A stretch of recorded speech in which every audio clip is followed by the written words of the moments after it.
Pero itong ano na to, site na to, itong company na to, ang nakalagay sa kanila, work from home or remote. Pero kapag nag-email sila, ang sasabihin,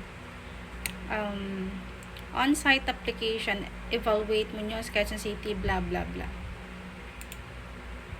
And they keep sending an email. So, I'm looking for a work from home job and a virtual assistant job.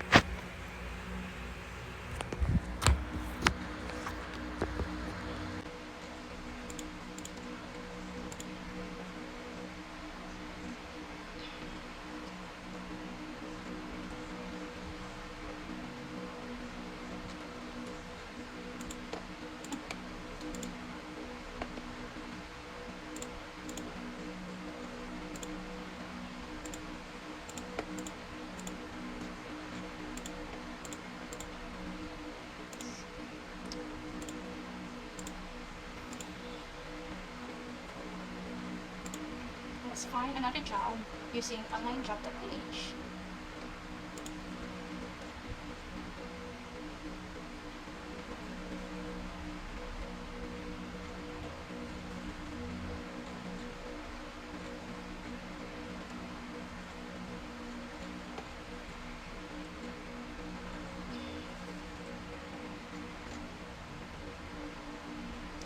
So, tina-target ko dito is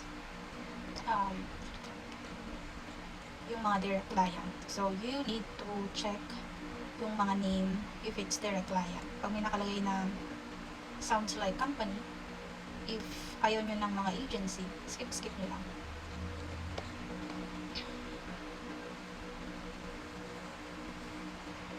So, naghahanap ako ng US client since meron na ako Australian client with HMO.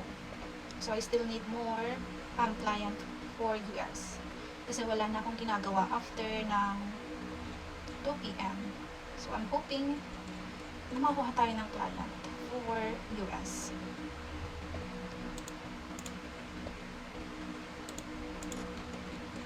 Kapag sobrang baba nung mga nakikita nyo rito sa online job.ph, nakikita nyo mga mga sahod or mga USD, it's either it's agency or sobrang barat lang talaga ni client kasi nga meron na siyang experience sa mga VAs na pumapayag na ang sinasahod lang in 1 month is 400, 600, something ganun. So as much as possible sana, pag maghahanap kayo ng client or isang agency na pagpasukan ninyo, in 1 month sana nasasahodin nyo is nasa 950, 800. I know it's not easy though, it's not easy na maghanap, pero ganun talaga. Kahit din nung time na nag-i-start ako, sabi ko na lang din sa sarili ko, ang tawag doon, may trabaho naman ako that time, nasa corporate ako ng Pinas. Ang sabi ko na lang sa sarili ko, ayoko naman din pumatol sa mga $3 to 4. Pero since meron naman akong trabaho, apply lang ako ng apply. Wala akong, ang niche na ina-applyan ko nun is customer support as a VA.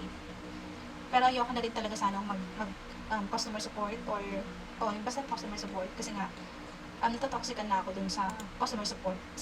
Pero, yung job na meron ako before as a customer service, hindi naman talaga siya sobrang toxic. Siguro ang masasabi ko toxic doon, alam niyo na, yung bida-bida sa company, yung mga kaka-promote lang, ganun. Sila ang mga toxic. Anyways. Then, nag-apply ako before sa OLJ na kahit ano lang. And then, someone hired me at first sa LinkedIn. Ayan, sa LinkedIn ako nag-a-apply. So, unang client ko from Ireland. Nasa corporate ako that time. Pinagsasabay ko siya since flexible job naman siya. So, I was super surprised nung time na yun na minessage niya ako sa LinkedIn. So, huwag kayong mawalan ng pag-asa. Yun lang yun. Apply lang ng apply kung meron naman kayong trabaho as of now. Ganun lang.